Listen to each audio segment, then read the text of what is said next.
Hello everyone, আসসালামু আলাইকুম। নতুন আরও একটি ভিডিওতে সবাইকে স্বাগতম।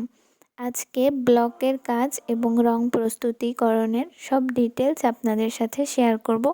আর আমি প্রথমবারের মতো ব্লকের কাজ করছি। চলেন দেখা যাক কেমন করতে পারছি। তো এখানে আমি রং তৈরি করার জন্য সব ধরনের মেডিসিন নিয়ে নিয়েছি। আমি প্রথমে হোয়াইট পেস্ট দিচ্ছি। হোয়াইট পেস্ট মূলত সাদা রং হিসেবে ব্যবহার করা হয়। আর আমি এখানে হোয়াইট পেস্ট 3 চামচের সাথে 3 চামচ বাইন্ডার নিয়ে নিয়েছি এবং প্রথমে 2 চামচ এনকে নিয়েছিলাম, যেহেতু বেশি গাঢ় মনে হয়েছে পরে আরও 1 চামচ অ্যাড করে দিয়েছি। তো এখানে তারপরে আমি খুব ভালোভাবে ব্লেন্ড করে নিচ্ছি। এটা খুবই ইম্পর্ট্যান্ট, কারণ কোনো লাম্পস বা গুটি থাকলে আপনি সুন্দর মতো কাজ করতে পারবেন না। তো এখানে আমি আবার একটু এনকে দিয়ে নিচ্ছি, কারণ এটা একটু গাঢ় হয়ে গিয়েছে। বেশি পাতলা হইলেও কাজ করতে অসুবিধা হয়, আবার বেশি গাঢ় হইলেও কাজটা লাগতে চায় না, এরকম সমস্যা হয়। আমি এখানে 2 জায়গায় আলাদা করে রং নিয়ে নিয়েছি। আমি এখানে হালকা একটু নীল কালার, যেটা কাঁচা রং, কালার যেটাকে বলে, এটা দিয়ে আমি স্কাই ব্লু কালার করে নিয়েছি।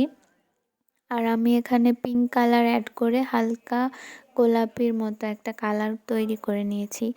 তো এরপরে আমি একটা পুরাতন লুঙ্গি বিছিয়ে নিয়েছি। আমি এখানে গত দিনে একটা কাজ করেছি আমার ওড়নাতে। এটা আমার প্রথম কাজ, আর এটার সাথে ম্যাচিং করেই আজকে আমি এই কামিজের কাজটা আপনাদের সাথে শেয়ার করব। গত দিনে আমি ভিডিও করা হয় নাই, ভিডিও করি নাই, তো এর জন্য ওই ভিডিওটা আপনাদের সাথে শেয়ার করতে পারি নাই ওই কাজটা। তো ওটার সাথে ম্যাচিং করে আমি এই কাপড়টা কিনে নিয়ে এসেছি। এখানে 3 গজ কাপড় নিয়েছি, ভয়েল, সুতি ভয়েল কাপড়ে।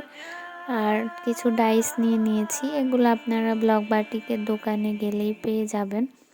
আমি প্রথমে রং ভরিয়ে একটা রাফ কাগজে দেখে নিচ্ছি যে রং ঠিকঠাক মতো ডাইসে লাগছে কিনা।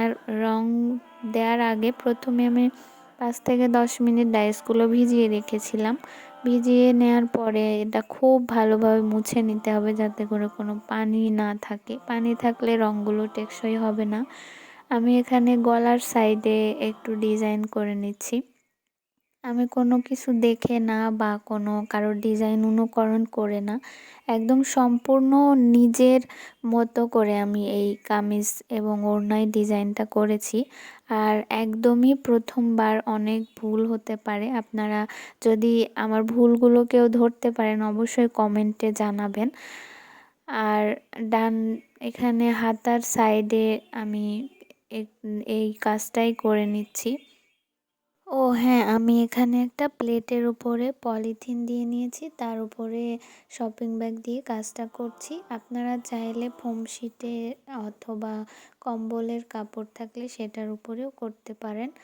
আর আমি এখানে কোনো ডিজাইন দেখে না, একদম সম্পূর্ণ নিজের মতো ডিজাইনটা করছি। আপনাদের কাছে কেমন লেগেছে ডিজাইনটা আর আমার কাজটা কেমন হয়েছে অবশ্যই কমেন্টে জানাবেন। আর ফেসবুকে আমার একটা বিজনেস পেজ আছে, আমি অর্ডারের কাজ করি। হ্যান্ড পেইন্টের শাড়ি, পাঞ্জাবি, ড্রেস, ওড়না, বেবি ড্রেস সব কিছুই পাবেন। তো চাইলে আমার পেজটি ভিজিট করতে পারেন, ডেসক্রিপশানে আমি লিংক দিয়ে রাখবো। আর একটা অনুরোধ সবার কাছে, আমার চ্যানেলটি সবাই সাবস্ক্রাইব করে যদি আমার ভিডিওগুলো ভালো লাগে আর লাইক কমেন্ট করে পাশে থাকবেন। আপনারা কে কোথা থেকে আমার ভিডিওটি দেখছেন সেটা অবশ্যই জানাবেন। আমার জন্য সবাই দোয়া করবেন।